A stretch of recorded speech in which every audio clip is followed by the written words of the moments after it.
সবাইকে স্বাগত জানাচ্ছি সাপ্তাহিক আয়োজন স্যাটারডে নাইট স্পোর্টসে। আমাদের আজকের বিষয় টাইগারদের আরও একটি টেস্ট চলছে।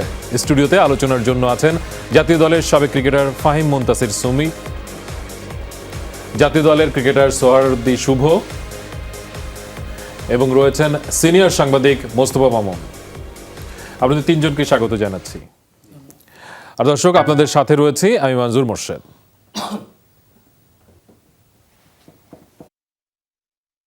টিভি সেটের পাশাপাশি এই অনুষ্ঠানটি ফেসবুকে সরাসরি দেখতে ভিজিট করুন www.facebook.com/যমুনা টেলিভিশন এই লিঙ্কে। এছাড়াও চোখ রাখুন www.যমুনা.tv এই অ্যাড্রেসে। দর্শক, তৃতীয় দিনে দ্রুত উইকেট তুলে নেওয়া বাংলাদেশের প্রথম লক্ষ্য জানিয়েছেন লিটন কুমার দাস। খেলায় এখনও বাংলাদেশ ও পাকিস্তান একই জায়গায় রয়েছে বলে জানান তিনি। আর সতর্কতার সাথে পাকিস্তান তৃতীয় দিনের খেলা শুরু করতে চায় বলে জানিয়েছেন আবিদ আলী। আজকে চট্টগ্রাম টেস্টের দ্বিতীয় দিন শেষে এই দুজন এরকম কথা বলেছেন। এখনো খেলা উভয় পক্ষেই আছে। যদি আমরা আগামীকালকে আসে আবার 2-3টা উইকেট আর্লি ব্রেক থ্রু দিয়ে দিই, কারণ রান রেটের সংখ্যায় দেখলে রান রেট কিন্তু খুব একটা বাড়তেছে না, কারণ উইকেটটাতে খুব একটা রান কুইক করা ডিফিকাল্ট আর কি। সো এদিক দিয়ে বলতে গেলে খেলা এখন পর্যন্ত উভয় পক্ষেই আছে। এখন কালকের দিনের উপর অনেক কিছু ডিপেন্ড করবে। शाम के टाइम ना थोड़ा सा स्पिन होना शुरू हो गया। দিনের শেষের দিকে বল স্পিন হচ্ছিল, স্পিনাররা খুব ভালোভাবে গ্রিপ করতে পারছিল। আমাদের লক্ষ্য ছিল কোনো উইকেট না হারিয়ে বাজে বলগুলো কাজে লাগিয়ে দিনটি শেষ করা। তৃতীয় দিনে আমাদের প্ল্যান থাকবে সেশন অনুযায়ী খেলা এবং প্রথমে 330-এর কাঙ্ক্ষিত লক্ষ্যে পৌঁছে বড় লিড নেওয়া, যেন আমাদের বোলারদের পরের ইনিংসে বোলিং করতে সুবিধা হয়। তো ফির ইনশাআল্লাহ আগে আমরা আলোচনাটা শুরু করতে চাই। আমি সরাসরি ফাহিম মুনতাসির সুমিতের কাছে যাব। সুমিত ভাই, আমরা দেখলাম যে দ্বিতীয় দিন শেষে এখনও বাংলাদেশের লিডটা 185 রানের, কিন্তু পাকিস্তানের হাতে 10টা উইকেট ইন্ট্যাক্ট রয়েছে। এবং আজকের যে আমাদের বিষয় সেটা হচ্ছে টাইগারদের আরও একটি টেস্ট চলছে। এই টেস্টটা আপনি অন্যভাবেও নিতে পারেন, যে ধরনের ক্রিকেট বাংলাদেশ খেলছে গত কিছুদিন, সেক্ষেত্রে টেস্ট ক্রিকেটে তো আরও বেশি নিজেকে দক্ষতা আরও বেশি প্রয়োগ করতে হয়। একজন ক্রিকেটারের দক্ষতা প্রমাণের সবচেয়ে বড় জায়গা হচ্ছে টেস্ট ক্রিকেট, সেখানে কোনো কিছু আসলে লুকানো যায় না। তো সেই ক্ষেত্রে এখন যে টেস্টের যে অবস্থাটা রয়েছে, বাংলাদেশ কতটা ব্যাকফুটে রয়েছে, অথবা বাংলাদেশ কি শেয়ানে লড়াই করছে, যেটা লিটন বলল? আসলে আজকের দিন পর্যন্ত যেহেতু আমরা উইকেট নিতে পারিনি, কিছুটা হলেও আমরা ব্যাকফুটে আসলে এসেছি। কালকের দিনটা আসলে অনেক ইম্পর্টেন্ট। থার্ড ডেতে আবিদ আলী যেরকম বলছিল যে টার্ন করছে এবং বল গ্রিপ নিচ্ছে, সেই ক্ষেত্রে আমি মনে করি যে ইনিশিয়ালি যদি আমরা উইকেট ধরতে পারি তাহলে ডেফিনেটলি আমাদের জন্য ভালো হবে। আসলে আজকে উইকেট পাইনি, আমাদের যে উইকেটটা ছিল আসলে ফ্ল্যাট উইকেট, মানে ডেফিনেটলি এখানে ব্যাটিং করা অনেক সহজ। তারপরেও আমি বলবো যে আমাদের আসলে আমরা যে ফর্মেটে আসলে ক্রিকেট এখন খেলছি, বা ডেফিনেটলি আমাদের একটা খারাপ সময় যাচ্ছে। সেখান থেকে আমাদের ছেলেরা আমি মনে করি টেস্টে ভালোই রান করেছে এবং আত্মবিশ্বাসের যে ঘাটতিটা ছিল আস্তে আস্তে পূরণ হচ্ছে। সেখান থেকে আমি বলবো যে কালকে যদি আমরা ওদেরকে আউট করতে পারি, আশা করি আমরা ভালো মানে একটা ড্রয়ের দিকে আমরা যেতে পারবো। কালকের দিনটা আসলে অনেক ইম্পর্টেন্ট। সোহরাওয়ার্দী শুভ, যে 4জন বোলার বাংলাদেশ স্পেশালিস্ট বোলার হিসেবে খেলছেন এই টেস্টে, তাদের কি সেই ধরনের অ্যাবিলিটি রয়েছে যে বাংলাদেশকে একটা লিড এনে দেওয়ার? ওয়েল, আমার কাছে মনে হয় ফার্স্ট অফ অল যে কথাটা বললেন আপনি, যে 4জন বলার স্পেশালিস্ট বলার খেলতেছে, আমার কাছে মনে হয় একটা টেস্ট ম্যাচে প্রপার 5টা বলার খেলানো উচিত। একটা বলার আমরা শর্ট, যেটা আমার personal opinion. And top of that, আপনি যেটা কথা বললেন যে তাদের সে অ্যাবিলিটি আছে না, আমি অবশ্যই বিশ্বাস করি তাদের সে অ্যাবিলিটি আছে। আর উইকেটটা যেরকম ফাহিম ভাই বললেন যে ইজি টু ব্যাট, অ্যাকচুয়ালি এখানে আমার মনে হয় বলারদের একটু অনেক বড় পরীক্ষা এখানে। এবং একই সময়ে যে এরা যদি কালকে প্রথম ঘন্টাটা আমাদের খুব ইম্পর্টেন্ট একটা সময়, কালকের দিনে প্রথম ঘন্টায় যদি আমরা আর্লি কিছু ব্রেক থ্রু করতে পারি, দেন অনলি আমরা এই খেলার মধ্যে আবার ফিরতে পারি, যেটা কিনা পাকিস্তান আজকে সকালে করেছে। প্রথম আওয়ারেই কিন্তু ওরা 2-3টা উইকেট ফেলে দিয়েছে, আর এ কারণে কিন্তু আমরা বড় স্কোরে যেতে পারিনি, যেটা আমরা আশা করতেছিলাম সবাই। সো আমরা অল আইজ, আমার কাছে মনে হয় যে কালকের ফার্স্ট আওয়ারটা খুব ইম্পর্টেন্ট আমাদের জন্য। আমি যদি ফার্স্ট ওভারের কথাই বলি মামুন ভাই, সেটা হচ্ছে যে আমরা গতকাল ফার্স্ট ওভারে দেখেছি বাংলাদেশের 4টা উইকেট পড়েছে, আজকে কিন্তু ফার্স্ট ওভারেই 4টা উইকেটই গেছে। তো ফার্স্ট ওভার বা ফার্স্ট 1.5 অ্যান আওয়ার। তো এই যে শুরুর যে সেশনটা, শুরুর সকালটা, এই যে পাকিস্তানি ফাস্ট বোলাররা যত সুন্দরভাবে ব্যবহার করলো, তো আপনার কি মনে হয় কালকে যে ফার্স্ট আওয়ারটা বাংলাদেশি পেসাররা সেভাবে ব্যবহার করতে পারবে? যদি স্কিল ওয়াইজ আমি আপনাকে বলতে বলি। দেখেন, এটা হচ্ছে একটা হচ্ছে আমার প্রত্যাশা যে আমরা সবাই চাই তাই হোক, আর যেটা বাস্তবতা সেটা হচ্ছে সেটা হওয়ার সম্ভাবনা অনেক কম। এবিলিটি ওয়াইজ আমরা পিছিয়ে আছি। আমাদের যে দুই পেস বোলার সেটা পাকিস্তানের শানশাহ আফ্রিদি এবং হাসান আলী, তাদের হচ্ছে অনেক পিছনে। এটা তো ইভেন ফাহিম আশরাফ, তিনি তো আলটিমেটলি মুশফিকুর রহিমকে একেবারে মানে একটা ট্রাফিক হলে আউট করেছেন। কারণ আপনি জানেন তাদের পেস বেশি, তারপর হচ্ছে বয়স খুব বেশি না হলেও তারা কিন্তু অন অ্যান্ড অফ খেলছে নানান জায়গায়, ফলে এক্সপিরিয়েন্সও আছে।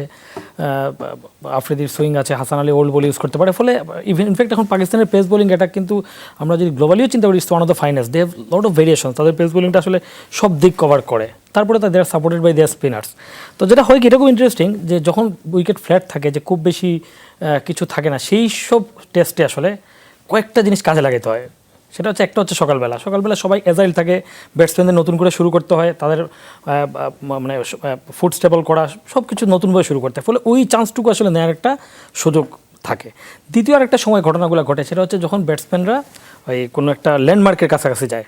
আমি বলছি ফ্ল্যাট উইকেটের যে ট্রেন্ড, যে 90, 100, 91, 95, তখন ব্যাটসম্যানের সাইকোলজিক্যাল প্রেশার থাকে, ওইটা। আরেকটা হচ্ছে যে শেষের দিকে, লাস্ট দিকে গিয়ে একজন একটা রিল্যাক্টেন্ট, মানে ওই যে ক্লোজ করে দেওয়া, এইরকম ছাড়া স্কিল দিয়ে বোলিং দিয়ে সাধারণত এই ধরনের উইকেটে টপ ক্লাস ব্যাটসম্যানদের আউট করা আসলে অনেক কঠিন, যদি ব্যাটসম্যান তার অ্যাপ্লিকেশনটা ঠিক থাকে। ফলে ওই যে হোলগুলো থাকে, ওইগুলোতে আসলে মানে কাজে লাগাতে হয়। এবং সেক্ষেত্রে ফার্স্ট আওয়ারটাই হচ্ছে আসলে এই 5 দিনে সবার জন্য আসলে বেশি ইম্পর্টেন্ট। তবে যেটা আজকে ট্রেন্ড দেখা গেল যে বল টার্ন করছে, তাদের 4th ডে 5th ডেতে তো টার্ন করবে, আরও বেশি টার্ন করবে, তখন ওটা হতে পারে। কিন্তু এখন পর্যন্ত আমার 3rd ডে পর্যন্ত এরকমই চলবে যে ফার্স্ট আওয়ারটা কারা কাজে লাগাতে পারবে, আবার হচ্ছে অপোনেন্টরা যখন কোনো একটা ল্যান্ডমার্কের কাছে থাকবে, বা এই যে জায়গাগুলো, এই ডেড উইকেট নেয়ার যে কয়েকটা রাস্তা আছে, সেই রাস্তাগুলো কে কত ভালো আসলে এক্সপ্লোর করতে পারবে। তো ডেফিনেটলি এইসব জায়গায় পাকিস্তান আমাদের যে বেশি এক্সপ্লোর করবে, কারণ তারা অনেকগুলো বিষয় আছে। একটা হচ্ছে তাদের স্কিল, বোলিং স্কিল তো ডেফিনেটলি আমাদের যে আগানো। তারপর হচ্ছে ক্রিকেটিং কালচার, হেরিটেজে তারা টেস্টটা অনেক ভালো বোঝে আসলে, এটা আমাদের মানতেই হবে। তাদের প্লেয়াররা যেমনই হোক, ওভারঅল যে তাদের টেস্টের কালচার, তাদের যে টেস্টের স্ট্রাকচার, সেইখানে টেস্ট বোঝাটা অনেক বেশি। আমাদের টেস্ট বোঝার জায়গাটা অনেক কম, এটা আমাদের মানতে হবে। আমরা ওয়ান ডে ওরিয়েন্টেড চিন্তা, মাত্র T20 থেকে বেরিয়ে এসেছি, ওখান থেকে বের হইতে পারে নাই। যেমন শুভ যেটা বললো, ইটস ভেরি যে 5 জন বলার ছাড়া টেস্টে, মানে আমাদেরও কি সাকিবের কারণে অনেক কিছু ঢাকা পড়ে যায়, আমরা টের পাই না।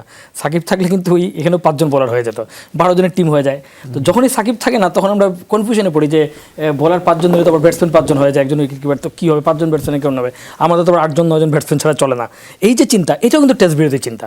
এই যে অনেক লম্বা অর্ডার লাগবে, এটা কিন্তু পুরোপুরি টেস্ট বিরোধী একটা চিন্তা। টেস্ট হচ্ছে স্পেশালিস্টদের খেলা, 5 জন বলার, 5 জন ব্যাটসম্যান, একজন উইকেট কিপার। একটু হয়তো 6 নম্বর, সারা জীবনে যে ইমরান হেডলির অলরাউন্ডার ছিল, 6 নম্বরে নেমে ব্যাট করতে পারে, এই রকমই। এরপরে কিন্তু ব্যাটিংয়ের দরকার নেই, যদি আপরে পারবে না। কিন্তু আমরা যেটা করি, আমরা ওই যে যেহেতু কী হয় জানেন, আমাদের টেস্টে দেখবেন যে ওই শুরুতে টপ অর্ডার চলে যায়, তারপর আমাদের লোয়ার অর্ডার রান করে। এই জন্য আমরা কিন্তু ব্যাক অফ দ্য মাইন্ড আমাদের লোয়ার অর্ডার লম্বা করা, এবং এইভাবে কিন্তু আমরা প্রমাণ করি যে আমরা ঠিক কাজ করেছি। এটা যে ঠিক কাজ, এই যে আমরা ভাবি, এই ভাবনাটা কিন্তু আমাদের মানে এই যে লম্বা ব্যাটিং লাইন আপ এবং বোলারদের ঘাট থেকে উৎসাহিত করে।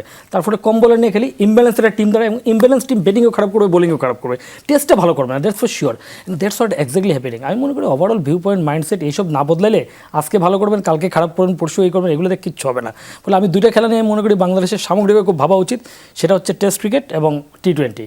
ওভারঅল ভিউ পয়েন্ট না বদলালে এই দুটো ফরম্যাটে আসলে বাংলাদেশ আরো ভালো, আমরা সবকিছু ওয়ানডের মতো খেলি, মুশকিলটা এটাই আর কি। এক্স্যাক্টলি, এবং সেখানে ভালো করাটা কঠিন। সুমিত ভাই, আপনার কাছে একটু জানতে চাই যে এই টেস্ট ম্যাচটা দিয়ে যে নতুন যে টেস্ট চ্যাম্পিয়নশিপ, সেটা বাংলাদেশ শুরু করছে। আমরা জানি যে গত যে টেস্ট চ্যাম্পিয়নশিপ বাংলাদেশ খেলেছে, সেখানে বাংলাদেশ খুব খারাপ ক্রিকেট খেলেছে, খুব একটা ভালো ক্রিকেট খেলেনি। আবার এই যে ভেন্যুটায় খেলাটা হচ্ছে, এটা চট্টগ্রাম, এখানে বাংলাদেশের সাম্প্রতিক অতীত খুব খারাপ। আফগানিস্তানের কাছে 224 রানে বাংলাদেশ হেরেছে, ওয়েস্ট ইন্ডিজ 395 চেস করে জিতেছে, যেটা বিশ্ব রেকর্ডও। তো এইরকম একটা ভেন্যুতে, যেখানে রেকর্ডটাও খুব খারাপ যাচ্ছে সাম্প্রতিক অতীতে, সেখানে বাংলাদেশের কাছ থেকে কতটা ভালো কিছু প্রত্যাশা করা যায়? বেসিক্যালি আমি আমি আমি মনে করি যে বাংলাদেশ টিমের এখন যে সিচুয়েশন, এই সিচুয়েশন অনুযায়ী আসলে আমরা ডে বাই ডে খুব একটা বেশি এক্সপেকটেশন করব সেরকমও আসলে আশা করা যায় না। মানে টেস্ট ম্যাচে স্পেশালি আমাদের আসলে আরও সময়ের ব্যাপার, ফরমেশনের ব্যাপারটা অনেক ইম্পর্টেন্ট। মানে মোহাম্মদ যেরকম বলতেছিল যে আসলে 5টা ব্যাটসম্যানকে যখন আপনি একটা ম্যাচে খেলাবেন, তখন ওই ব্যাটসম্যানটা according to merit of the ball খেলার যে ক্যাপাসিটি অটোমেটিকলি বেড়ে যাবে। আর আপনি যদি মানে রেসপন্সিবিলিটি দিতে চান কাউকে, তাহলে এভাবেই দিতে হবে যে 5টা আমার দায়িত্ব, আমাকে মানে টিমকে ক্যারি করব আমরা 5টা ব্যাটসম্যান। হ্যাঁ, একটা অলরাউন্ডার হতে পারে, সেটা কিপার হতে পারে, বা সেটা যে কোনো বোলারও হতে পারে 6 পর্যন্ত। মানে এই যে একটা প্রবণতা যে আমার দায়িত্ব আসলে কি, এই আরেকটা জিনিস শুনলে আমি একটু আপনাকে ইন্টারাক্ট করি। আমরা অনেক বড় ক্রিকেটিং নেশনকে দেখি যে মাত্র 4 জন স্পেশালিস্ট বোলার নিয়েও কিন্তু তারা টেস্ট ম্যাচ খেলে, বাট ওই 4 জনের কাছ থেকে কিন্তু তারা বেটার আউটপুট নিয়ে, যেমন অস্ট্রেলিয়া কিন্তু লম্বা সময় ধরে তাদের জেনুইন অলরাউন্ডার ছিল না, তারা 4টা বোলার নিয়ে খেলেছে, এবং তারা যখন নাম্বার 1 টিম তখন কিন্তু তারা 4টা বোলার নিয়ে একের পর এক টেস্ট ম্যাচ জিতেছে। না ঠিক আছে, সেক্ষেত্রে অস্ট্রেলিয়ার ক্ষেত্রে ডিফারেন্ট। অস্ট্রেলিয়া 4টা বলারই ওয়ার্ল্ড ক্লাস। সেখানে আমার এখানে চিন্তা করতে হবে 6টা ব্যাটসম্যান, নাম্বার 7 হচ্ছে অ্যাডাম গিলক্রিস্ট, তারপরে 4টা বোলার। হ্যাঁ, সেটাই যে ওদের হলো ওয়ার্ল্ড ক্লাস। তখন ছিল শেন ওয়ার্ন, ম্যাকগ্রাথ, মানে এই ধরনের বিশ্ববরণ্য সব বোলার ছিল। হ্যাঁ, আমাদের আসলে টিম কম্বিনেশনের একটা ব্যাপার আছে। শুধু আমি ব্যাটিং করে নিলাম 6-7 নম্বর পর্যন্ত ব্যাটসম্যান নিয়ে 400 450 করলাম, আমরা এরকম গত ম্যাচগুলোতে এরকম হয়েছে, কিন্তু 400 450 করেছি, অথচ আমরা ম্যাচ জিতে পারিনি বিকজ অফ আমাদের আসলে টেস্ট ম্যাচে 20 উইকেট নেওয়ার মতো আসলে ওরকম বলার এখন পর্যন্ত আমাদের আসলে টিমে এখনও ইনক্লুড হয়নি। মানে আসলে এই জায়গাগুলো আসলে আমাদের ইমপ্রুভ করা উচিত আমি মনে করি। আবু জায়েদ এবং ইবাদত হোসেন আজকে 145 একটা জুটি হয়েছে 2 ওপেনারের মধ্যে। তো এই আজকে যেরকম বোলিং করেছেন 2 সেশনে, সেইখান থেকে আসলে কতটা এক্সপেক্ট করা যায় যে তৃতীয় দিন সকালে তারা আসলে ভালো কিছু বাংলাদেশকে উপহার দেবেন? ওয়েল, যে এই উইকেটটা কিন্তু খুব সুন্দর ব্যাটিং উইকেট। আর আমি যে বোলিং দেখলাম, যেটা আমার কাছে মনে হয়েছে এরা প্রচুর বাইরে বল করছে অনেক বেশি। এই উইকেটে আপনি বাইরে বল করলে প্রচুর রান হবে, এটা সবাই আমরা বুঝতে পারতেছি। এবং আমি sure they have a bowling coach, তারা নিশ্চয়ই এটা নিয়ে আলোচনা করবে যে ওরা কোথায় ভুল করছে। আমার মনে হয় উইকেটে যদি অ্যাটাক করতে পারে একটু বেশি কালকে সকালে, আর্লি ইন দ্য মর্নিং, একটু শীতের সকালে একটু অ্যাডভান্টেজ থাকতেই পারে। আর তখনও যদি আমরা সেম ভুলটা করি, বাইরে বল করি বা শর্ট পিচ বল করি, এই বলগুলো করলে কিন্তু আমাদের আসলে এখান থেকে উইকেট বের করা খুবই ডিফিকাল্ট হয়ে যাবে। তো আমার কাছে মনে হয় আবু জায়েদ রাহি এবং ইবাদত দুইজনই কিন্তু ক্যাপাবল, এবং ডোমেস্টিক এরা সবসময় ভালো খেলে আসতেছে বলেই তারা ন্যাশনাল টিমে। তাদের ক্যাপাসিটি তো অবশ্যই আছে উইকেট নেওয়ার, বাট তারা যদি আজকে যে ভুলটা ওরা করছে, টু মাচ একটু বাইরে বল করছে বেশি, এবং আমার মনে হয় একটু পিছনেও বল করছে বেশি। এই উইকেটে যদি একটু উপরে বল না করে, ভালো জায়গায় বল না করে, তাহলে উইকেট বের করা খুব ডিফিকাল্ট হয়ে যাবে। কিন্তু একটা জিনিস, সাম্প্রতিক অতীতেও কিন্তু দুজনের কাছ থেকে খুব যে ভালো পারফরমেন্স বাংলাদেশ পেয়েছে সেটাও কিন্তু না। হ্যাঁ, আমাদের আসলে ওভারঅল আসলে আমাদের সময় খারাপ যাচ্ছে, যেটা আপনি বললেন। বাট একটা জিনিস আবার লক্ষ্য করেন যে এই উইকেটে কিন্তু ওদের পেস বোলার 9টা উইকেট পেয়েছে 10টা উইকেটের মধ্যে। সো আমাদের all eyes should be in pace bowlers, আমার মনে হয়। এই পেস কোথা থেকে আমার কাছে আর কি মনে হয়েছে যে আমাদের প্ল্যানিংয়েরও কিছু মানে ঘাটতি আছে। আমি যেরকম যদি চিন্তা করি যে 8 ওভার বোলিং করানোর পরে স্পিনার আসছে, দেন আবার পেস বোলার আসছে, 14 নম্বর স্পেলে এসে আসলে রাহির যে পেজ, সেই পেজে এসে ও শর্ট বল করছে, ভেরি ফাস্ট বল। এই যে মানে এইরকম যে এই প্ল্যানিংগুলো আসলে আমার মনে হয় যে যারা মানে ম্যানেজমেন্ট আছে, অবশ্যই আজকে যে ভুলটা হয়েছে আগামী দিন ওই ভুলটা আমরা না করব, এরকম চেষ্টা করব। রাহির যে পেস আসলে ওইখানে যদি আমি ওই বলটা আমি দেখছিলাম, আমি তখন দেখতেছিলাম যে 119-এ বল করছিল ওই বলটা। 119-এ আসলে ওদেরকে এই উইকেটে শর্ট বল করে তো আপনি কিছু করতে পারবেন না, যেখানে ওরা নেটে ফেস করতেছে শাহনশাহ আফ্রিদিকে, এরকম বলারকে যদি ওরা খেলে, আর আপনি 119-এ শর্ট পিচ বল করে, আসলে সেরকম আইদার আমাদের প্ল্যানিং আরো বেটার হওয়া উচিত, আর আইদার হয়তো প্ল্যান হচ্ছে, এক্সিকিউশন ভালো হচ্ছে না। এই জায়গাগুলো আমাদের আসলে কাজ করা উচিত। মানে শাহনশাহ আফ্রিদির একটা হাফ ভলি ডেলিভারিও খেলা কিন্তু খুব ডিফিকাল্ট, কারণ ওটার পেস থাকে 140-এর উপরে, 145-এর কাছাকাছি। মামুন ভাই, একটা জিনিস বলেন, সেটা হচ্ছে যে টেস্ট ম্যাচ ক্রিকেটে বাংলাদেশ মাশরাফি বিন মুর্তজার বোলিং দেখেছে, বাংলাদেশ শাহাদাত হোসেন রাজীবের বোলিং দেখেছে, বাংলাদেশ ইভেন তাপস বৈশ্যর বোলিং দেখেছে। তো সেই কনটেক্সটে এখন যারা পেসার বল করছেন, আপনি তাদের সঙ্গে যদি এখন যে দুজন পেসার বাংলাদেশের হয়ে বল করছেন টেস্ট ক্রিকেটে এই ম্যাচটায়, তাদেরকে আসলে কিভাবে রেটিং করবেন? দেখেন, প্রথম কথা হচ্ছে যদি আমরা চিন্তা করি পুরো ফর্মের মাশরাফি একদম ফুল মাশরাফি 2001 জিম্বাবুয়ে যেটা তো শুরু হয়েছিল, এবং ওইখানে চিটাগংয়ে মাশরাফির একটা স্পেল ছিল, অল্প রান দরকার ছিল, 20-25 রান, মানে জাস্ট এটা গ্র্যান্ড ফ্লাওয়ারে বোল্ড করেছিল মাশরাফি। এটা বাংলাদেশের ক্রিকেটের one of the finest picture, যে ওই গ্র্যান্ড ফ্লাওয়ার আপনার স্টাম্প উঠতেছে, গ্র্যান্ড ফ্লাওয়ার চোখ বন্ধ করে দাঁড়িয়ে আছে, ওটা ছিল আমাদের পেস বোলিংয়ের একটা বড় পোস্টার। সো মাশরাফিকে যদি আমরা পুরোপুরি মাশরাফিকে ধরি, যদিও এরপরই ইঞ্জুরি, এরপর নিউজিল্যান্ডে ওভারবোল্ড হয়ে মাশরাফি আসলে তো মাশরাফির বোলিংটা আসলে ওই পেসটুকু তো আসলে আমরা নিতে পারিনি, পরে মাশরাফি নিজেকে অ্যাডজাস্ট করে অন্যভাবে মাশরাফি কন্ট্রিবিউট করেছে, কিন্তু ওই যে ফায়ারি পেস ছিল ওইটা আসলে আমরা পাই না। কিন্তু ওইটা যদি আমরা ফুল টাইম এটা চিন্তা করি তাহলে মানে ওইটার ধারে কাছে টেস্ট আমলে কেউ ছিল না। কেউ বলেন যে প্রিন্স ভাই যখন এই বল করতেন আমাদের জিএম নওশের প্রিন্স প্রিন্স ভাই ওয়াজ দ্যাট ফাস্ট, এবং সেইরকম উনি লেফট হ্যান্ডের ছিলেন, ওরকম ছিলেন। এবং হচ্ছে শান্ত যখন শান্ত এসেছিল, র পেস ছিল, যখন শান্ত একটু পাগল ছিল, শান্ত সবসময় এরকম যখন ছিল, তখন শান্তর মধ্যে এরকম ছিল। কিন্তু এই আমলে এসে কিন্তু পেস যদি চিন্তা করি, আরেকজন শাহাদাত রাজীবের মধ্যে কিন্তু ছিল, রাজীব যখন র ছিল তার পেস, এবং ইন্ডিয়ার ইন্ডিয়ার এগেনস্টে যেটা করেছিল ইন্ডিয়াকে দেশের মাটিতে, এই উইকেটে সেবাগ যে বলেছিল 2010-11-তে যে Bangladesh ordinary team, the next day that was the answer. তারপরে লর্ডসের পারফরমেন্স, শাহাদাতের মধ্যে টেস্ট পেস বোলারের একটা সব কিছু ছিল, অ্যাটিটিউড, অ্যাপ্রোচ, ফিজিক্যালিটি, ব্যাটসম্যানকে অ্যাটাক করা, মানে অ্যাটাক করা শুধু বল দিয়ে না, ফিজিক্যালি অ্যাবিউজ করা, মানে সেটাও তো না, স্লেজিং করা, মানে যে উই আর ইকুয়াল, এবং আমরা ফাস্ট বোলার এটা বলতে যে we are fast bowler, we are মানে মোর দেন, মানে বেটার দেন এভরিবডি, এরকম একটা ফায়ারনেস থাকতে হয়। আনফর্চুনেটলি এটা আমাদের মধ্যে নানান কারণে ডেভেলপ করে নেয়। You cannot blame our bowlers. কী কারণে পারেন না? প্রথম হচ্ছে উইকেট। এই উইকেটে কিন্তু আমাদের বোলারদের যে করতে হয়, যেমন এই যে দুজন পেস বোলার, আমাদের এই উইকেটে দুজন পেস বোলার আমাদের জন্য খুব রিস্কি, কারণ যে কোনো সময় কিন্তু আপনার মনে করেন যে উইকেট থেকে অনেক বেশি অ্যাপ্লাই করতে হয়, তো উইকেট থেকে সাহায্য পাবেন না, পেস বোলারদের অনেক বেশি অ্যাপ্লাই করতে হয়। সো সেই অ্যাপ্লাই করতে গিয়ে তাদের ফিজিক্যালি অনেক বেশি প্রেশার পড়ে, এবং দে আর নট ওয়েল বিল্ট আমাদের ন্যাচারালি, ফলে যে কোনো সময় ব্রেকডাউন করতে পারে। আপনি কিন্তু 3 বোলার হয়ে যেতে পারেন। যে যেটা বললো যে আমাদের 4 বোলারের প্রবলেম হচ্ছে যে কোনো সময় 3 বোলার হয়ে যেতে পারেন। আমাদের পেস বোলাররা অনেক বেশি, কিন্তু অস্ট্রেলিয়া তা না, হার্ড অ্যান্ড ফাস্ট বাউন্সি উইকেটে কিন্তু ওদের যে 2জন পেস বোলার যা বল করতো, শেন ওয়ার্ন মানে মিলে কিন্তু ইট ওয়াজ ফাইন। অনেকগুলো জিনিস দেখতে হয়। যদি আপনি মনে করেন যে একদম টার্নিং উইকেট হয়, তাহলে 3 স্পিনার দিয়ে আপনি খেলাতে পারেন। ইন্ডিয়া তো একসময় 3 স্পিনার দিয়ে খেলাতো, যার ওই একজন একটু বল টল করতো, পেস জাস্ট বলের সাইনটা নষ্ট করতো, তারপর 3 স্পিনার খেলতো। ইভেন আজকে টেস্টে ইন্ডিয়া নিউজিল্যান্ডের টেস্টে ওরা তো তিনজন স্পিনার নিয়ে খেলছে, তো এরকম বিষয় থাকে। তো এখন আমাদের যেটা হয়, এটা হচ্ছে একটা বিষয়, দেশে হচ্ছে এই প্রবলেম পড়ে। তারপর হচ্ছে বিদেশে যখন যায় আমাদের পেসাররা, তখন কিন্তু আমরা তাদেরকে খেলাই। দেশে আমরা খেলাই না এরকমভাবে 5 ওভার 7 ওভার 10 ওভার বল করে, এই তো কিন্তু বল করে। বিদেশে যখন যায়, তখন যখন ভালো উইকেট পায়, সেই উইকেটে অ্যাডজাস্ট করার মতো প্রস্তুতি থাকে না, এবং যে উইকেটে যায় ওইখানে আবার ওদের দেশের ব্যাটসম্যানের সঙ্গে খেলে। আমাদের পেস বোলাররা বিদেশে গিয়ে যদি আমাদের ব্যাটসম্যানের মুখোমুখি হতো সাবকন্টিনেন্টের, তাহলে অনেক ভালো হতো।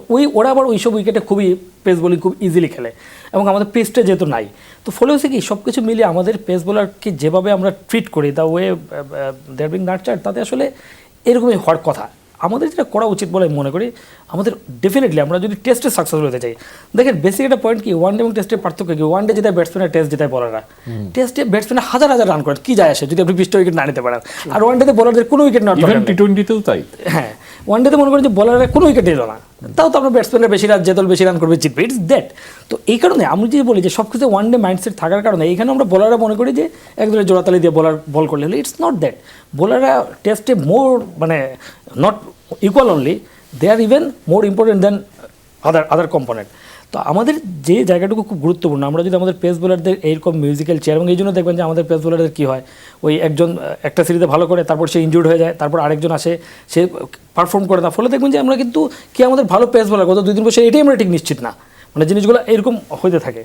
কাজেই আমাদের পেস বোলারদের আমরা টেস্টে ভালো করতে হলে ডেফিনেটলি আপনার বোলারদের দিকে মন দিতে হবে, পেস বোলারদের দিকে মন দিতে হবে। এবং দিতে হলে কী করতে হবে, টি20 আমাদের যেমন হার্ড হিটিং ব্যাটসম্যান নাই, যে জন্য এখন আমরা ভাবছি আলাদা প্রকল্প নেওয়া উচিত, আমরা যেহেতু আমাদের ফিজিক্যালি ওয়েল বিল্ড না, ঠিক এরকম আমাদের পেস বোলারদের কথা আলাদাভাবে ভাবতে হবে। আলাদাভাবে আমাদেরকে যাদের মধ্যে ন্যাচারাল এবিলিটি আছে বল ফাস্ট, তাদেরকে আসলে একদম রোল এনে একটা প্রসেসের মধ্যে আনতে হবে। এখন ক্রিকেটের সায়েন্স এসছে, প্রযুক্তি এসছে, ধরেন বাদ দেন, এক সময় তো ধরা হতো যে পাকিস্তানিরা পারবে, বিকজ পাকিস্তানিরা ওয়েল বিল্ড, তারা মাংস খায়, খায়, ইন্ডিয়ানরা পারবে না। কিন্তু দেখেন ইন্ডিয়ানরা কিন্তু চেঞ্জ করেছে, কারণ India is producing good fast bowlers. তার মানে ইন্ডিয়ান মেকানিজমটা কী? ইন্ডিয়ান এবং আমরা কিন্তু সব কিছু খাদ্যাভ্যাস, শরীর, স্বাস্থ্য এইসব দিক দিয়ে এক। ইন্ডিয়ান যদি সঞ্জু স্যামসন এরকম মারতে পারে, আমাদের ব্যাটসম্যানরা পারবে না কেন? তার মানে তো physicality not important, there is a mechanism যে you can work it out. So আমার কাছে মনে হয় যে আমাদের পেস বোলারদের ক্ষেত্রে আমাদের এক্সটেন্সিভ একটা ভাবনা দরকার। না হলে আপনি 5 ওভার 7 ওভার বল করাবেন, দেশের মাটিতে কোনো অনভ্যস্ত উইকেটে বল করাবেন, পারবে না তো। না পারলে এখন ওরে বদলায় তারাই আনবেন, তারে বদলায় তারাই আনবেন, এবং তারপর আপনি আমাকে জিজ্ঞেস করেন কে ভালো, আমি তো বলতে পারবো না, কেউ বলতে পারবো না যে কে ভালো, তাই না?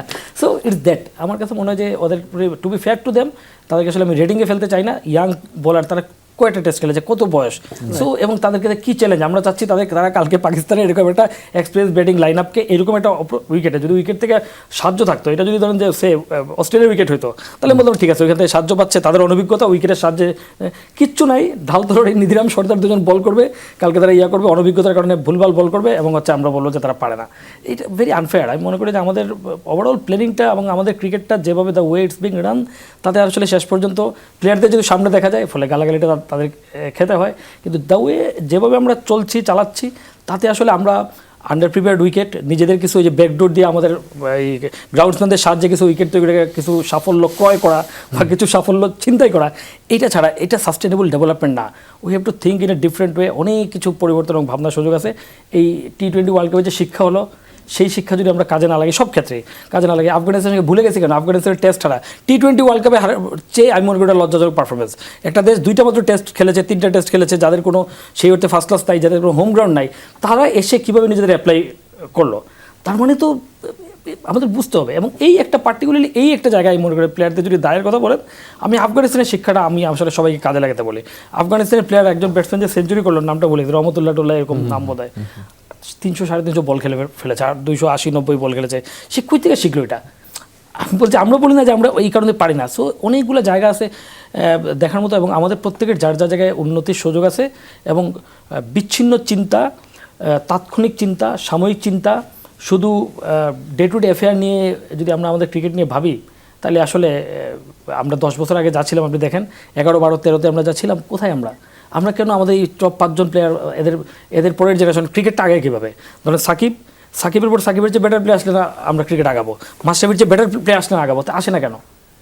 এবং ন্যাচারালি কিন্তু সব দেশে যারা উন্নতির লাইনে থাকে, তাদের তো বেটার প্লেয়ার আসতে হবে। তো এটা তো আমরা বিশ্বকে হারাবো, আমরা জয় করবো, ফেসবুকে স্লোগান দিলে তো হবে না, আপনার বেটার প্লেয়ার প্রডিউস করতে হবে। সো আপনি তো বেটার প্লেয়ার প্রডিউস করতে পারেন না। এখনও আপনার 2005-06 আবির্ভূত হওয়া সাকিব এখনও আপনার বেস্ট প্লেয়ার, ঠিক আছে, সাকিব আমি ধরলাম এক্সট্রাঅর্ডিনারি, এরকম প্লেয়ার আসলে পাওয়া যায় না। কিন্তু মাশরাফি, তামিম, মাহমুদুল্লাহ, মুশফিক, আপনি বলেন 15-16 বছরে তাদেরকে চ্যালেঞ্জ করার মতো কেউ আসে নাই। আপনি একটা টিম যে 4-5 জন সিনিয়র প্লেয়ার এবং আরেকটা গ্রুপ, মানে 2টা গ্রুপ হয়ে গেছে, কারণ because of quality, because of their delivery. তো এই যে জায়গাগুলো, এইগুলো তো আপনার নেক্সট জেনারেশনে আমাদের হচ্ছে না। কেন হচ্ছে না? নেক্সট জেনারেশনের ট্যালেন্ট দেখি, ন্যাশনাল টিমে গেলে তারা পারে না কেন? তাহলে আমাদের বুঝতে হবে যে আমাদের ন্যাশনাল টিমের অ্যাটমসফিয়ার তো এরকম, তারা উৎসাহিত করছে না। আপনি তদন্ত করেছেন, কখনো ভেবেছেন এইভাবে? আপনি বলেন লিটন দাস আজকে সেঞ্চুরি করছে 6 বছর পর, লিটনের মতো ব্যাটসম্যান যে সেজন ডোমেস্টিকেটে, তখন আমরা মনে করতাম হিজ ডিফারেন্ট ক্লাস, তার চেয়ে পুয়ার লেভেলে সাউথ আফ্রিকা মার্কটামটা মানে এরা 10টা-12টা সেঞ্চুরি করে ফেলেছে। সো আমরা কেন হচ্ছে এগুলা? আমার কাছে মোহন ভাই আরেকটা জিনিসও মনে হয়েছে, আমাদের আসলে এখন সময় এসে গেছে যে মানে আসলে কোচিং মেথডটাও চেঞ্জ করা। আমরা আসলে স্টিল এখনও মানে অস্ট্রেলিয়ান কোচিং মেথড নিয়ে আসি, আমাদের নিজস্ব মেথড দরকার। সাপোজ একটা বাচ্চা যখন 4 ঘন্টা ব্যাটিং করবে, তখন টেস্ট ম্যাচে গিয়ে 2 ঘন্টা ব্যাটিং করতে পারবে। আমাদের কি আসলে এই কালচার এখনো পর্যন্ত আসছে বাংলাদেশে? কয়জন চিন্তা করছে আমরা যে 4 ঘন্টা ব্যাটিং করবো অ্যাজ এ প্লেয়ার? নতুন একটা ছেলের কাছে আমি যখন উপস্থাপন করি, তখন সবাই অবাক হয়েছে, হাউ কাম, মানে সবাই কোশ্চেন করে যে 4 ঘন্টা ব্যাটিং আমি কিভাবে করব। আসলে এই যে কালচার, যে আসলে কোচিং যে মেথড, এই মেথডগুলো আমাদের আসলে চেঞ্জ করা উচিত। শুধু আমি এখানেই বলি যে সেটা হচ্ছে আমাদের একটা জুটি হলো 206 রানের, হ্যাঁ, কিন্তু দিন শেষে আমরা কিন্তু বান্ডেল আউট হয়েছি 330 রানে বাংলাদেশ। তো এই যে টেস্ট ক্রিকেটটা মোমেন্টাম গেম, সেই মোমেন্টামটা পিক করা, অথবা প্রতিপক্ষ তারা সারাক্ষণ ওই মোমেন্টাম পিক করার জন্য বসে থাকে যে কখন পাবো, যখনই তারা পায় তখন সেটাকে একদম কাজে লাগিয়ে বাংলাদেশকে দুমড়ে মুচড়ে দেয়। এটা তো আমরা বারবারই দেখছি যে আপনি 394-95 ডিফেন্ড করতে পারছেন না, বিশ্ব রেকর্ড করে ওয়েস্ট ইন্ডিজের মতো দল, যারা এই শ্রীলঙ্কাতেই গত সপ্তাহেই তো ভয়ঙ্করভাবে প্রথম টেস্টটা হেরে গেল। তো সেই ওয়েস্ট ইন্ডিজ দলও কিন্তু একটা সেকেন্ড মানে স্ট্রিং এর দল নিয়ে এসে তারা চট্টগ্রাম টেস্ট জিতে গেছে। তো আলটিমেটলি বাংলাদেশের তো টেস্ট খেলার মতো বোলারই নেই। সাকিব আল হাসান যদি একাদশে না থাকেন, তো প্রতিপক্ষকে পেনিট্রেট করার মতো তো বোলার থাকেন না। তো তো এই সত্যটা এটা তো আলটিমেটলি আমরা বলতেও পারছি না, মানে আপনারা তো কিন্তু আমাদের বলতে হবে আমাদের, কিন্তু ঘটনা হচ্ছে আমরা একটা মিসিং লিঙ্ক হচ্ছে এখানে, মিসিং লিঙ্ক হচ্ছে আমরা যে হোয়ার উই আর, আমরা এটা মানতে চাই না। আমরা কিন্তু দেখবেন যে নানানভাবে বলি যে আমরা যদি খারাপ করি তাহলে ওই করেছে, হয় ইন্ডিয়া ষড়যন্ত্র, আইসিসি ষড়যন্ত্র আমাদের বিরুদ্ধে, এরকম একটা জাতীয়তাবাদী হাওয়া তুলে উঠে যায়, আম্পায়ার এই করেছে, সব কিছুর মধ্যে কিন্তু আমরা একটা ওই ফাইন্ড ফল্ট উইথ আদার্স। আমরা কিন্তু এটা আমাদের মানতে হবে যে আমাদের ক্রিকেটের অনেকগুলো সমস্যা আছে। আমরা উই হ্যাভ টু লুক, আমরা ওই মানে এটা তো মুশফিকের মতো হয়ে যাবে, আমি তা বলছি না, আমাদের আসলে আয়নায় দেখতে হবে। এবং আমি মনে করি আফগানিস্তান এসে আমাদেরকে একবার আয়নায় দেখিয়েছে যে আসলে আমাদের অনেক ঘাটতি আছে। ইভেন আমাদের প্লেয়ারদের জায়গা থেকেও কিছু কিছু ক্ষেত্রে এই যাবতীয় অ্যাডভার্সিটি জয় করে আমি যখন প্লেয়ার হব তখন আমার অনেকগুলো জিনিস অ্যাপ্লাই করতে হবে। এটাও খুব ইন্টারেস্টিং। দেখেন, আমি দেখি আমার অভিজ্ঞতা থেকে, গত কিছুদিন আমি অবশ্য ডোমেস্টিক খুব বেশি ফলো করি না, বাট আমি দেখেছি ধরেন সুমিত্রা যখন খেলতাম আমি ডোমেস্টিক খুব ফলো করতাম, তখন কিন্তু আমি তাদের মধ্যে ওই সীমিত সামর্থ্যের মধ্যে আমি এবিলিটি দেখতাম, যে হচ্ছে মনে করেন যে চেষ্টা দেখতাম। চেষ্টাটা কীরকম, যে হয়তো সুমিত বল করছে, একটা টেল এন্ডার আসলো, সেটা রিড করলো, সে হয়তো ফ্লাইট দিল, তাকে ট্র্যাপে ফেললো, মানে অনেকগুলো জিনিস করা যায়, টেলটা যেন তাড়াতাড়ি শেষ করা যায় এরকম। বা মনে করেন আমি দেখি যে ন্যাশনাল টিমে গিয়ে আমাদের প্লেয়ারদের কিছু কিছু ক্ষেত্রে, আমি কোনো সমালোচনা করছি না, কিছু কিছু ক্ষেত্রে আমার কাছে মনে হয় যে তাদের পরিকল্পনার জায়গাটাও তাদের একটা ঘাটতি আছে। এখন এটা কেন আমার কাছে মনে হয় আমাদের ন্যাশনাল টিমের যে কোচিং যেটা বললো সেটা অনেক কনজারভেটিভ। মানে ধরেন যে কী হয় যে আচ্ছা ঠিক আছে, কনজারভেটিভ হওয়ার সুবিধা কি জানেন, কনজারভেটিভ একটা প্লেয়ার যখন একদম if you go by the book, কেউ আপনাদের ভালো বলবে না, গালিও দেবে না, কিন্তু when you go for experiment তাতে কিন্তু আপনার সাকসেসের চান্স বেশি, কিন্তু আবার আপনি ফেল করলে কিন্তু অনেক বেশি ইয়া করবেন। তো আমার কাছে কেন যেমন আমাদের ন্যাশনাল টিমে অনেকগুলো জায়গা আছে যে প্লেয়ারদের যে নিজেদের এক্সপ্রেস করার যে একটা এবিলিটি জায়গা, সেটাও তো আমাদের কোচিং মেথডের দিয়ে আমাদের সিস্টেমাইজ করে জিনিসটাকে আটকে রাখা হয় কিনা, মানে এটাও হতে পারে। যেমন ধরেন ইংল্যান্ডে ডেফিনেটলি এটাই হচ্ছে মানে আচ্ছা, ন্যাচারালিটি জিনিসটা আমরা নিচ্ছি না, আমরা নিচ্ছি অস্ট্রেলিয়ার কীভাবে মানে অস্ট্রেলিয়ার যান্ত্রিকতা, অস্ট্রেলিয়ার সিস্টেম বোলিং করছে, তাই না, মানে এইভাবে নিচ্ছি। আসলে নেওয়া উচিত হলো একটা ছেলের, মানে সাপোজ মুজিব যেরকম বোলিং করে, স্পিনার হোক বা ফাস্ট বোলারই হোক, তার ন্যাচারাল জিনিসটা আসলে আসলে নেওয়া উচিত। এবং ন্যাচারাল জিনিসটা হলে কি হবে, যে আপনি ওই যে টেস্ট ম্যাচে যখন ফাইট করবেন, ওই যে রিড করার অ্যাবিলিটি এবং ব্যাটসম্যানের সাথে যে কন্টেস্ট হবে, এই জিনিসগুলো আসলে তো ওই ন্যাচারাল জিনিস থেকেই আসবে। ওই এক্সট্রা পয়েন্টটা তো দরকার। এটা তো মানসিক যুদ্ধ হতো, সেটা এটা মানসিক যুদ্ধ। এক্স্যাক্টলি এই জায়গাটা আমি বলছিলাম যে ওই জায়গাটুকু আমার কাছে মনে হয় যে ডোমেস্টিক ক্রিকেট আমি দেখি যে আমার প্লেয়ারদের মধ্যে, যেটা ইন্টারন্যাশনাল লেভেলে ডেফিনেটলি স্কিলফুল প্লেয়ার বিরুদ্ধে আপনি পারবেন না, কিন্তু চেষ্টার জায়গাটা আমার মাঝে মধ্যে মনে হয় যে অনেক কনজারভেটিভ, যে কোনোভাবে আমি মানে হলে মানে নিজেকে এক্সপ্রেস করার জায়গাটুকু আমার কাছে মনে হয় সংকুচিত। তারপরে কি একটু শুভ বলুক, আমি চাই যে সেটা হচ্ছে যে টি-20 বিশ্বকাপটা যেরকম গেছে, তারপরে টি-20 সিরিজে যেরকম গেল, টি-20 বিশ্বকাপে ব্যর্থতার কারণে লিটন দাস টি-20 সিরিজে পাকিস্তানের বিপক্ষে বাদ পড়েছিলেন, তারপর তিনি টেস্ট টিমে আসলেন, তার মানে ভয়ঙ্কর একটা মানসিক চাপ তার উপরে ছিল। মুশফিকুর রহিম তিনি বিশ্বকাপে খুব বেশি ভালো খেলতে পারেননি, টি-20 সিরিজে তিনিও ছিলেন না, তো তার উপরেও কিছু কথাবার্তা বলেছেন, তার উপরেও আলটিমেটলি অনেক বেশি চাপ ছিল। এবং তিনি সাধারণত যাদের সঙ্গে খেলে থাকেন তারা কেউ ছিল না তার পাশে, মানে সিনিয়ররাকে উইদাউট এনি সিনিয়র্স তিনি খেলতে নেমেছেন। তো এই যে দুজন লোক, তারা ভয়ঙ্কর রকম মানসিক চাপ নিয়ে খেলেছেন, এটা আসলে মানে বলার জন্য খুব বেশি বিজ্ঞ হওয়ার দরকার নেই, এটা তো আমরা সবাই বুঝতে পারছি। তারপর তো তারা পারফর্ম করেছেন, তার মানে কি বাংলাদেশের ক্রিকেটাররা পারেন। ওয়েল, আপনি একটা জিনিস দেখেন, আমি টি-20-তে আমরা অবশ্যই খারাপ খেলেছি, এটাতে কোনো সন্দেহ নেই, but at the same time আমাদের থেকেও বেশি এক্সপেকটেশন ছিল ইন্ডিয়ার কাছে, ইন্ডিয়ার দর্শকদের ইন্ডিয়ার কাছে এক্সপেকটেশন ছিল। ইন্ডিয়াও কিন্তু একই রকমভাবে খারাপ খেলেছে, এবং ওইখান থেকে যাওয়ার পরে আপনি দেখেন, ওইখান থেকে যাওয়ার পরে ইন্ডিয়াতে কিন্তু এরকম হইচই খুব লেগে যায়নি, বা টিমে কিন্তু হিউজ চেঞ্জ আসেনি।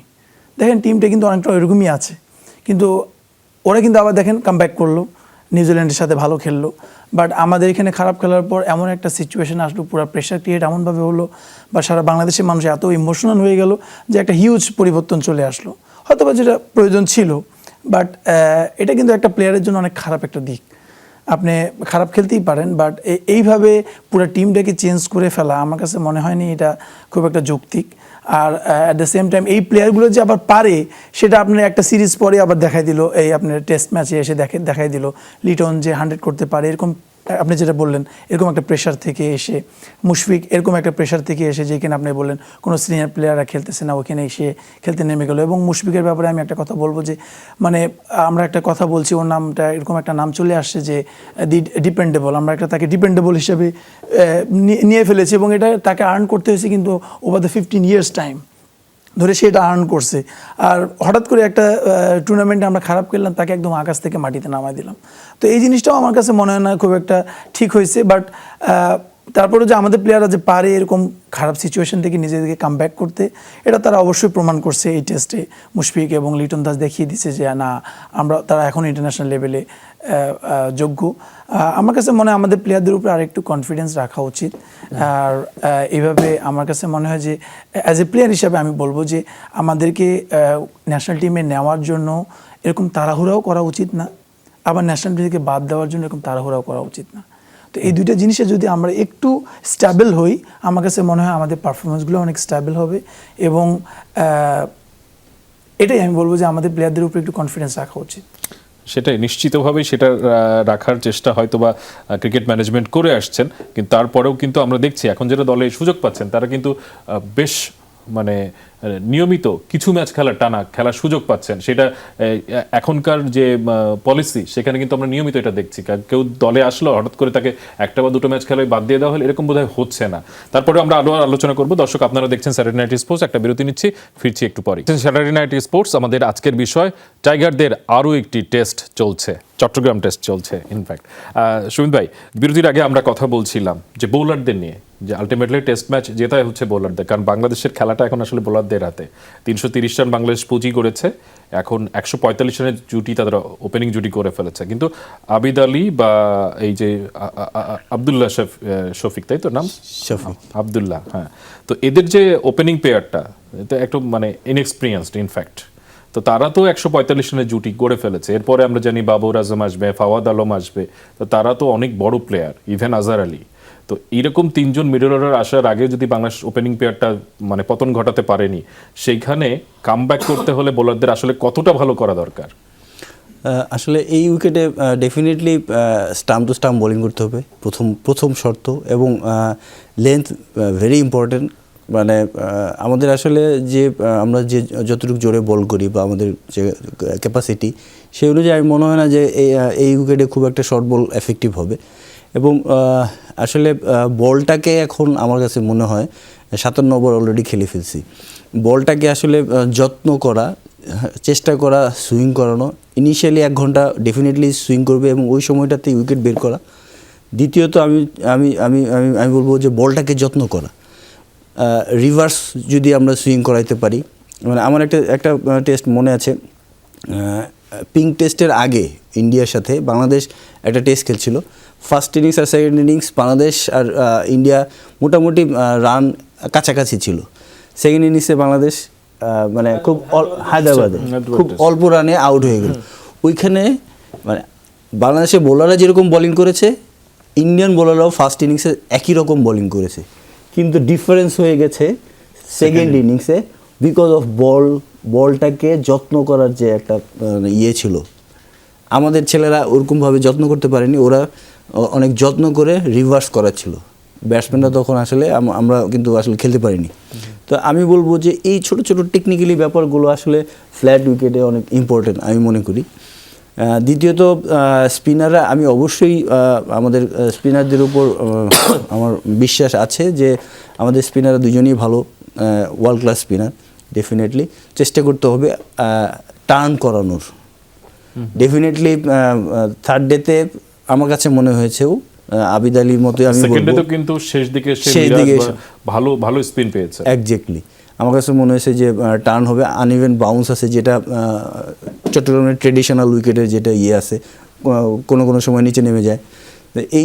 এই ব্যাপারগুলো আমাদের আসলে কাজে লাগাতে হবে। এবং আমি আশা করি যে আমরা আজকে হয়তো বা সাকসেস পাইনি, কিন্তু ডেফিনেটলি আমার মতো যারা খেলছে তারা আরও বেশি উদ্গ্রীব হবে উইকেট নেওয়ার জন্য। সরদ্দি শুভ, আমরা আজকে দেখেছি যে যেটা বলছিলাম বিরতির সময়, যে হাসান আলীর অ্যাজাইলনেস দেখেছি আমরা। সেটা হচ্ছে যে ইয়াসির রাব্বিকে তিনি টেম্পটেড করছিলেন অ্যাওয়ে সুইং দিয়ে, টানা 3-4টা বল অ্যাওয়ে সুইং দিয়ে, হঠাৎ করে একটা বল কাটব্যাক করে এতটা ভেতরে ঢুকলো যে ব্যাট প্যাডের মাঝখান দিয়ে সেটা বোল্ড হয়ে গেলেন ইয়াসির রাব্বি। তার আগেই দেখছিলাম আমরা যে তিনি স্যালাইভা ইউজ করেছেন এবং ওটা তো আলটিমেটলি এখন করোনার সময় ওটাতে ব্যবহার নিষিদ্ধ, সর্বোচ্চ 2 বার করতে পারবেন, এর বেশি ব্যবহার করলে 5 রান। তার আগেই দেখছিলাম আমরা যে তিনি স্যালাইভা ইউজ করেছেন এবং ওটা তো আলটিমেটলি এখন করোনার সময় ওটাতে ব্যবহার নিষিদ্ধ, সর্বোচ্চ 2 বার করতে পারবেন, এর বেশি ব্যবহার করলে 5 রান পেনাল্টি। কিন্তু নিশ্চয়ই ওই পেসার জানেন যে আলটিমেটলি আমি কতটুকু সর্বোচ্চ ব্যবহার করতে পারবো। ওয়েল, আপনি ঠিক বলেছেন। অ্যাট দ্য সেম টাইম ওরা আসলে পেস বোলিং সম্পর্কে অনেক কিছু জানেন এবং বলটাকে কিভাবে ইউজ করতে হবে এটা খুব অনেক জানেন। আর ঠিক যেরকমভাবে ও সুইং করায়, যেভাবে আমাদের সকালবেলা আজকে উইকেটগুলো নিয়েছে, ঠিক এরকমভাবে আমিও আশাবাদী যে আমাদের টু বি অনেস্টলি স্পিকিং আমি আশাবাদী রাহির উপরে অনেক বেশি। আবু জাহেদ রাহি, আমার কাছে মনে হয় যে ও বলে অনেক কাজ করাতে পারে। যদি ও কালকে ওর কাজগুলো ঠিকভাবে ও করতে পারে, ঠিক জায়গায় বল করতে পারে, ও সুইং করাতে পারে, অ্যাট দ্য সেম টাইম ও রিভার্স, যখন আমাদের রিভার্সের সময় চলে আসবে, রিভার্স ইনফ্যাক্ট চলে আসছে অলমোস্ট রিভার্সের সময়, তো এই রিভার্সে রাহি নর্মালি ডোমেস্টিকে আমরা জানি যে সবসময় বলে কাজ করাইতে পারে ভালো। যদিও করতে পারে, আমার কাছে মনে হয় কালকের ফার্স্ট আওয়ারটা খুবই ইম্পর্টেন্ট। ওদের যেরকম আপনি যেটা বললেন যে ওদের খুব উদ্গ্রীব ছিল কীভাবে উইকেটটা নেওয়া যায়, তো এই অ্যাজাইলনেসটা আমার কাছে মনে হয় আমাদের প্লেয়ারদের মধ্যে আছে।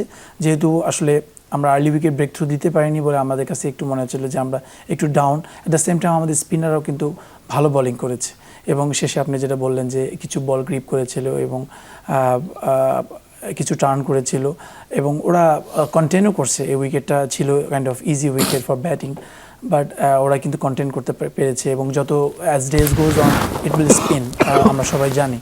তো আমাদের বলারও ওয়ার্ল্ড ক্লাস বলার, আমাদের স্পিনার ওয়ার্ল্ড ক্লাস স্পিনার। আমি খুবই আশাবাদী তাইজুল এবং মিরাজ সাম্প্রতিক সময় খুবই ভালো ফর্মে আছেন, ফার্স্ট ক্লাস ক্রিকেট খেলে গেছেন আমাদের সাথেই, খুলনায় আমাদের এগেনস্টে খেলে গেছে, ওইখানে খুব ভালো বোলিং করেছে, ও ভালো ব্যাটিংও করেছে, ভালো ব্যাটিং দেখেছেন এখানেও করতেছিল।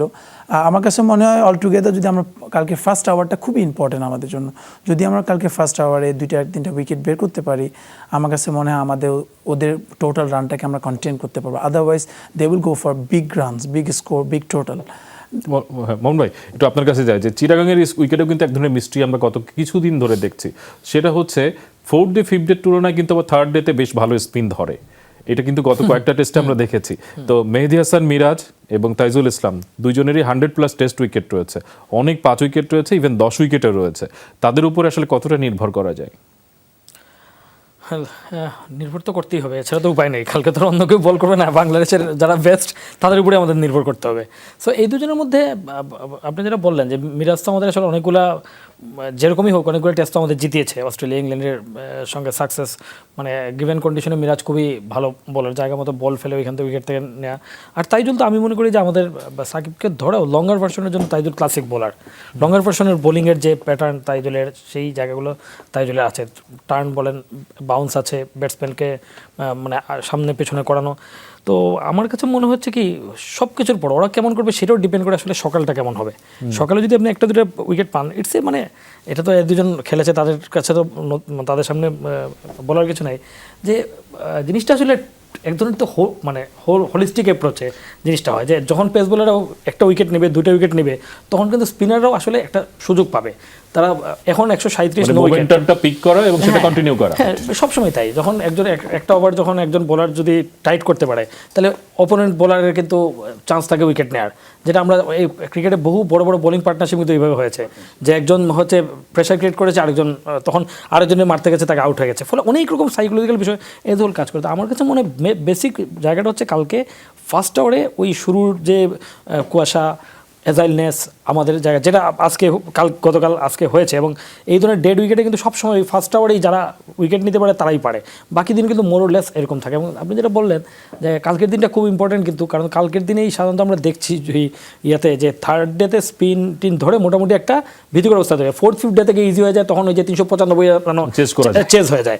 ফলে এই জন্য কিন্তু কালকে 3rd ডে আমাদের জন্য ইম্পর্টেন্ট। এবং আমরা যদি কালকে ফার্স্ট আওয়ারটা ঠিকমতো করতে পারি না, আসলে থেকে অনেকগুলো ছোটো ছোটো বিষয় অলরেডি এসছে। যেমন ওয়াসিম আকরাম, আমি একটা ইন্টারভিউ করছিলাম যে এই পাকিস্তানের রিভার্সিং অনেক কথা, ওয়াসিম আকরাম বললো আমরা আলাদা, because we take care of the ball very good.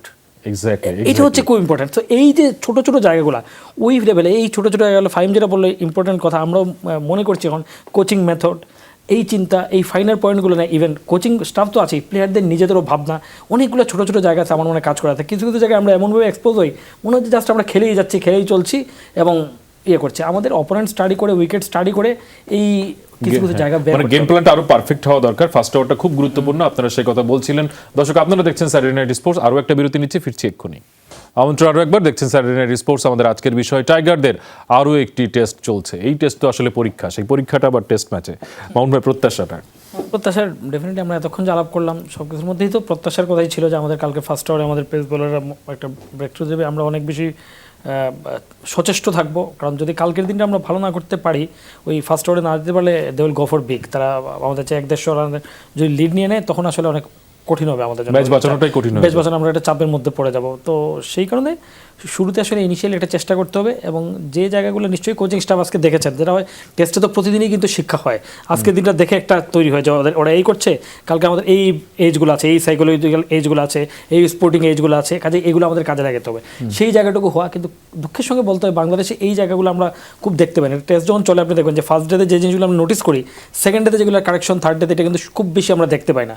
I hope যে কালকে আমরা এটা দেখতে পাবো। এই যে অনেকগুলো কথা আমরাই বললাম, তারা তো আরও ডিপলি দেখেছেন, সেগুলো তারা করবেন এবং উইল ডু গুড। আপনি সেটা বলছিলেন যে ভুলগুলো থেকে আসলে শিক্ষা নেন। আজকেও কিন্তু একটা রিভিউ মিস করেছেন ক্যাপ্টেন, এবং ওটা যদি রিভিউ নিতেন তাহলে হয়তো বা প্রথম উইকেটের পতন দেখতাম, এবং তখন 9 রানে ছিলেন এই নতুন ওপেনারটা আব্দুল্লাহ শফিক আর সামথিং নাম। আপনার কাছে যেটা জানতে চাইবো যে বাবর আজমের ক্যাপ্টেন্সি দেখেছি, অনেক প্রেইজ আমি শুনছিলাম যে গেমটা খুব ভালো রিড করতে পারেন তিনি। তো একজন ক্যাপ্টেনও কিন্তু একটা দলকে অনেক দূর নিয়ে যেতে পারেন। না, অবশ্যই। আপনি যে রিভিউটার কথা বললেন, আমরা ওটা নিয়ে একটু বলি। তো আমরা যে লিটন দাসের যে আউটটা হয়েছে, যে বলে খালি চোখে যখন আমরা দেখেছিলাম, আমরা সবাই ভেবেছিলাম যে বলটা একটু উপরে লেগেছে এবং মনে হয় মিসিং ডাউন দ্য লেগ, এরকম আমরা সবাই বুঝতেছিলাম। বাট দেন অলসো ওরা কি করছে, এটা কিন্তু একটা 50-50 চান্স নিয়ে নিয়েছিল, কিন্তু তারপরে দেখা গেল যে আমরা আলটিমেটলি উইকেটে হিট করতেছে। এই উইকেটে এরকম সময় এরকম একটা চান্স নেওয়া উচিত, কারণ উইকেট ভেরি ফ্ল্যাট এবং এরকম 3টা রিভিউ রয়েছে এবং 3টা রিভিউ হয়েছে। আমার কাছে মনে হয়েছে এটা আমরা একটা ব্ল্যান্ডার করছি, বিগ ব্ল্যান্ডার, বিগ মিস্টেক করছি, যে আমাদের ওটা একটা লাইক একটা চান্স নিয়ে নেওয়া উচিত ছিল। যে এরকম চান্স তো যেহেতু আসতেইছে না, কোনো অপরচুনিটি আসতেছে না, ওই সুযোগটা আমাদের যদি নিয়ে নিতাম হয়তো বা it could be different scenario. But then also যেটা হয়ে গেছে, আপনি যেটা বললেন যে একজন ক্যাপ্টেন পারে যে টিমটাকে অনেক দূরে এগিয়ে নিয়ে যেতে, অবশ্যই সেই মমিনুল হক আমাদের এখন ক্যাপ্টেন আছে, আমরা তার কাছে অনেক আশাবাদী যে সেও আমাদের টিমটাকে সামনে এগিয়ে নিয়ে যাবে, এবং সে এমন ধরনের একটা ব্যাটসম্যান, আমরা সবাই জানি যে ওয়ার্ল্ড ক্লাস টাইপের ব্যাটসম্যান এবং ভালো ব্যাটসম্যান। সে যদি টপ অর্ডার থেকে একটা বড় স্কোর করে বা টপ অর্ডার ব্যাটসম্যান একটা বড় স্কোর করে, অবশ্যই আমাদের টিমটা ভালোর দিকে যাবে। সুমিত, আপনি শেষ করবেন, সেটা হচ্ছে তৃতীয় দিনটা এই টেস্ট ম্যাচের জন্য কতটা গুরুত্বপূর্ণ? ডেফিনেটলি অনেক গুরুত্বপূর্ণ। আসলে কালকের উপরে অনেক কিছু ডিপেন্ড করবে। মানে আমরা যদি উইকেট নিতে পারি তাহলে হয়তো আমরা ম্যাচটা বাঁচাতে পারবো, আর যদি ওরা যেটা মামুন ভাই বললেন, যদি 100-150 রানের লিড নিয়ে নেয়, ভেরি ডিফিকাল্ট হবে আসলে ম্যাচটা বাঁচানো। তবে আমি মনে করি যে আমাদের কালকে বেস্ট ওয়েপেন এবং মানে ভেরি ইম্পর্ট্যান্ট যে ওয়েপেনগুলো আছে কালকে অবশ্যই আমাদের ইউজ করা, এবং কালকের যে ফার্স্ট আওয়ারটা ইনিশিয়ালি আমরা নতুন বলটাকে যেরকম মিস ইউজ করেছি, ডেফিনেটলি যারা কোচিং স্টাফ আছে তারা নেক্সট মর্নিংটা কাজে লাগবে, এবং যেটা মিস ইউজ করেছে সেটা অবশ্য পুনরায় আবার হবে আমি আশা করি না। ডেফিনেটলি আমি চাইবো যে ইনিশিয়ালি ফার্স্ট আওয়ারে বাংলাদেশ যেন উইকেট ব্রেক থ্রু এনে দেয়, তাহলে অন্যান্য বোলারদের জন্য সহজ হবে। ফাইম মুনতাসির, সুমিত, সরদ্দি শুভ এবং মোস্তফা মামুন, আপনাদের তিনজনকে অসংখ্য ধন্যবাদ আমাদেরকে সময় দেওয়ার জন্য। বিগ ডে কামিং আপ বাংলাদেশের জন্য, চট্টগ্রাম টেস্টের জন্য, এবং অবশ্যই পাকিস্তান আপার হ্যান্ড, কিন্তু বাংলাদেশকে কামব্যাক করতে হলে আর্লি মর্নিং প্রথম ঘন্টায় আসলে উইকেটের দেখা পেতে হবে এবং স্পিনারদের অনেক ভালো করতে হবে, তাহলে হয়তোবা চট্টগ্রাম টেস্টে পাকিস্তানের সঙ্গে কোমর কষে লড়তে পারবে বাংলাদেশ। দর্শক, আপনাদেরকে অসংখ্য ধন্যবাদ আমাদের সঙ্গে থাকার জন্য। এই ছিল স্যাটারডে নাইট স্পোর্টসের আজকের আয়োজনে।